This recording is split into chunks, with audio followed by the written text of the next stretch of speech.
Now, as Israel-Hamas war enters day 18, Israel continues to amp up its offensive. Israel has now said it has attacked at least over 400 military targets in Gaza Strip, eliminated a number of commanders in the terrorist organization Hamas in the last 24 hours alone. Meanwhile, Israeli defense forces have now entered the Gaza Strip with tanks ready for imminent invasion. In fact, Israel's military says that its ground forces have mounted limited raids into Gaza. Tel Aviv has said airstrikes also targeted Palestinian militants, assembling to repulse any wider Israeli invasion. Now, Israel has also neutralized a top Hamas commander in a series of airstrikes. The Hamas commander, Ibrahim al-Saher, has fired an anti-tank missile that's killed and injured Israeli soldiers in 2021. Meanwhile, the Israeli Prime Minister, Benjamin Netanyahu, has said that Israeli forces will eliminate Hamas. They stick to their stand, asking people of Israel to stay together in this fight. אני נמצא פה בהערכת מצב עם שר הביטחון יואב גלנט, עם הרמטכ"ל הרצי הלוי. אנחנו פועלים יחד כאגרוף מחץ למטרה אחת, לחסל את החמאס. אנחנו נותנים גיבוי זה לזה, ואנחנו נותנים גיבוי לצבא ההגנה לישראל, ללוחמים שלנו, למפקדים שלנו. ואני מבקש אזרחי ישראל שתדעו דבר נוסף. אנחנו מקבלים את ההחלטות כאן ובקבינט לניהול המלחמה פה אחד. אנחנו עושים את זה באחריות רבה, אנחנו עושים את זה גם בחרדת קודש. אנחנו נלחמים יחד ואנחנו ננצח יחד. רק יחד. אנחנו רוצים להביא את חמאס למקום של פירוק. את ההנהגה שלו, את הזרוע הצבאית שלו, את מנגנוני העבודה שלו, ולכן אנחנו תוקפים מאוד מאוד חזק, הורגים מפקדים בכירים, הורגים פעילים, משמידים תשתיות, פועלים בנחישות רבה מאוד, אבל הדרך היא דרך של התקפה מאוד נחושה, של פגיעה בחמאס בכל מקום שהוא נמצא בו, ובכל דרך. תמרון בדרום מוכן בצורה טובה מאוד. פיקוד דרום העמיד תוכניות איכותיות, יש שיקולים טקטיים, אופרטיביים, אסטרטגיים, שנתנו עוד זמן, וכוחות שיש להם עוד זמן מתכוננים טוב יותר, וזה מה שהכוחות עושים עכשיו. אני ער מאוד להתגייסות הרחבה בכל צה"ל, גם סדיר וגם מילואים, אנחנו רואים את זה בכל מקום. I'm right now in Nina's house in Tel Aviv, which was damaged by a rocket fire from Hamas. It was a 3-story house which has been reduced to rubble, and let's talk to Nina and see what kind of damages happened and how she feels about the whole thing.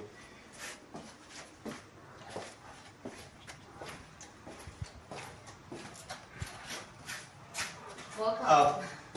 Thank you. That's how her house was. It was a 3-story house, now reduced to total rubble. And you can see there, probably that was the living room, yeah? No, it's okay, but I take it from here. That was the living room. Yes. And the next to it was bedroom and the studio. And the studio, and everything has been damaged and destroyed now. And the top 2 stories are totally gone. Let's try and talk to Nina and how she feels about it. Nina, were you present when this rocket hit your house? Were you present? Yeah, we were right here, where we stand right here, me and my son and my dog. We stood right here, and it was a very strong bombing sound, and we got scared. We hugged, and the rocket just hit the wall. So. And I mean, I'm so sorry to hear about your loss and the kind of things you felt you had to go through.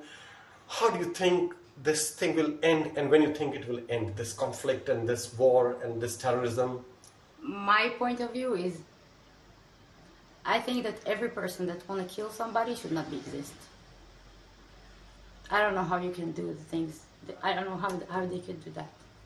Murdering babies, killing a mother in front of the child. I don't know. They did some crazy things, and honestly, we are scared. We are scared for our life. I am afraid to walk outside the streets. I feel not safe. That's all I can say. Thank you. And this is Rajesh Pawar from Tel Aviv, India Today. Right now, amid the raging conflict and imminent ground invasion of Gaza by Israeli forces, Iran's actions have irked the United States. The White House has now released a statement saying that Iran facilitated attacks through proxy groups on the United States military bases in Iraq and Syria. Meanwhile, former U.S. President Barack Obama has warned about Israel's actions like cutting off food and water for Gaza, saying it could really weaken international support for Israel.